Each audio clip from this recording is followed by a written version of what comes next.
Notre monde n'aime pas l'indulgence. Un homme indulgent passe rapidement pour suspect. Qu'a-t-il à se faire pardonner pour se montrer si faible? Jusque dans l'Église, l'indulgence n'a pas bonne presse. La plupart des catholiques la considèrent comme dépassée. Que dit Vatican II? L'indulgence est la remise devant Dieu de la peine temporelle due pour les péchés dont la faute est déjà effacée par le sacrement. Pour obtenir l'indulgence plénière, il faut remplir 3 conditions: la confession sacramentelle, la communion eucharistique, la prière selon l'intention du souverain pontife. Il faut de plus que soit exclu tout attachement au péché, même véniel. Aucun attachement au péché? Mais c'est pas être saint déjà, ça? Aucun attachement au péché? Pour avoir l'indulgence, il faut être quasiment saint. Une indulgence nous dévoile la manière d'agir de Dieu. Il réordonne toute l'histoire, toute notre histoire, selon son amour. Bénéficier d'une indulgence, c'est éprouver avec reconnaissance l'heureuse disproportion entre notre petitesse et la grandeur de Dieu qui peut remettre l'humanité dans sa grâce. L'indulgence plénière est une grâce offerte par Dieu à l'occasion de l'année jubilaire. Elle est réparation, effacement du désordre causé par le péché. L'indulgence est indulgence de Dieu. Elle ne se mérite pas, elle ne s'achète pas. Elle est pur don gratuit de la divine miséricorde. Le magistère de l'Église a défendu et exposé cette doctrine dans divers documents, mais parfois des abus se sont introduits dans la pratique des indulgences. Lorsqu'une pièce tombe dans le tronc, une âme s'élève au ciel, ont prêché très abusivement certains prédicateurs. La réaction de Luther concernant les indulgences, du trafic d'indulgences, est d'abord pastorale. Comme confesseur, il est confronté à certains pénitents qui sont plus soucieux d'acquérir des indulgences que d'entrer dans une réelle démarche de conversion. C'est ce qui va motiver la lettre où il dénonce l'illusion de sécurité par rapport au salut que donnent les jours d'indulgence. Déjà, le concile de Latran, bien avant Luther, en 1215, le dénonçait.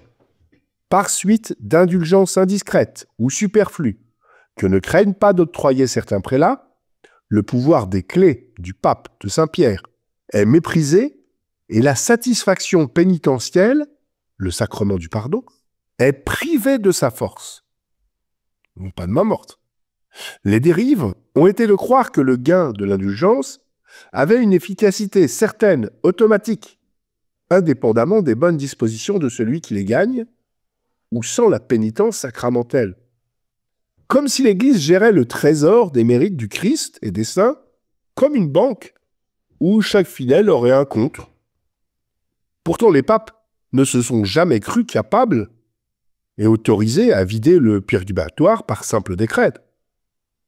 Une partie de l'opinion catholique et protestante déplore encore la perpétuation de cette pratique. D'une certaine manière, Paul VI fait droit à la remarque de Luther, selon laquelle toute la vie chrétienne doit être une pénitence, et que le chrétien ne doit pas fonder son salut sur des chimères acquises à prix d'argent, ou sur des œuvres mécaniques, automatiques, qui dispenseraient de l'acte de foi et de pénitence. Paul VI propose 3 exhortations. Supporter les adversités de la vie, rendre des services charitables, se priver spontanément. La pratique des indulgences est une forme de piété qu'aucun catholique n'est tenu de pratiquer comme telle, puisque, d'une certaine manière, nous gagnons des indulgences sans le savoir, comme M. Jourdain fait des vers sans le savoir, en vivant notre baptême. Comment se sanctifier? En étant saint, tout simplement. L'indulgence ne se comprend qu'en relation avec le sacrement de réconciliation, dont elle est le complément, puisqu'elle n'agit que sur la faute déjà effacée. Dans le sacrement de réconciliation, les péchés confessés au prêtre permettent aux fidèles de recevoir l'absolution. Les péchés sont vraiment pardonnés par le Seigneur. Le pénitent est alors tenu d'effectuer la pénitence, c'est-à-dire la satisfaction. Allez, vous me direz 3 Ave. Qui peut comprendre la réparation, si cela est possible? Ce serait bien de rendre les 10 € piqués dans le porte-monnaie de maman. La culpabilité, enlevée par le sacrement, il reste comme une séquelle du péché qui affecte la personne réconciliée. C'est exactement comme pour le péché originel.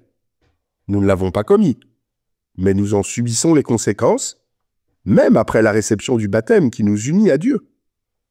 Les séquelles causées par le péché sont les habitudes, les blessures morales qui fragilisent notre nature et nous empêchent de vivre pleinement la grâce reçue dans le sacrement. On gagne des indulgences, mais seulement dans le sens où saint Paul parle de gain, quand il dit « Pour moi vivre c'est le Christ et mourir m'est un gain ». L'indulgence s'offre à nous comme un moyen second, complémentaire par rapport au sacrement. Une grâce dont l'Église dispose de la part du Christ pour le bien des fidèles qu'il désire. On n'est jamais tenu d'obtenir des indulgences. Une vie chrétienne peut très bien s'en passer. Une vie chrétienne responsable remplit déjà d'elle-même les critères pour obtenir des indulgences. La communion, le sacrement de pénitence, la vie de prière, la charité. Il faut donc envisager les indulgences, non comme un but, mais comme un moyen de stimuler notre piété. Et c'est pour ça que le pape François concède de nouveau une indulgence plénière pour le jubilé 2005.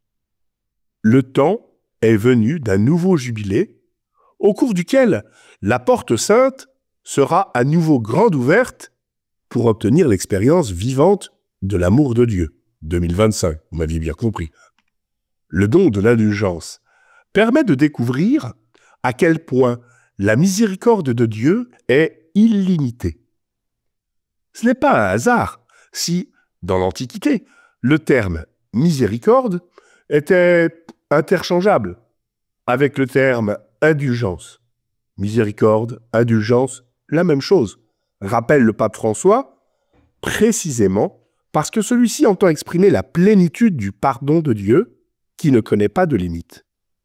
L'indulgence est donc une grâce du jubilé. Une grâce qui peut s'obtenir de plusieurs façons.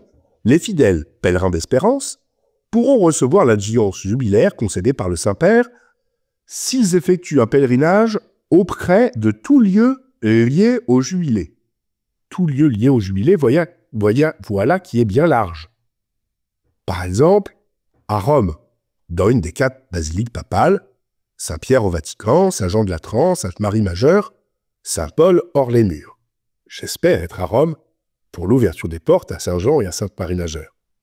De plus, les fidèles pourront recevoir l'indulgence jubilaire en participant pieusement aux missions populaires, aux exercices spirituels, à des rencontres de formation sur les textes du Concile et du catéchisme de l'Église catholique. De la même façon, les fidèles pourront bénéficier de l'indulgence jubilaire plénière en visitant, durant un temps suffisant, les personnes en difficulté, infirmes, prisonniers, vieillards isolés, handicapés, accomplissant un pèlerinage auprès du Christ présent en eux. En se conformant aux conditions spirituelles, sacramentelles et de prière, les fidèles pourront assurément reproduire de telles visites au cours de l'année sainte et recevant ainsi à chaque fois, et même quotidiennement, l'indulgence plénière. Inutile d'aller à Rome pour recevoir l'indulgence. Vous pouvez aller voir un infirme, un prisonnier, un vieillard isolé, un handicapé. C'est le Christ lui-même que vous rencontrerez. Dieu est indulgent.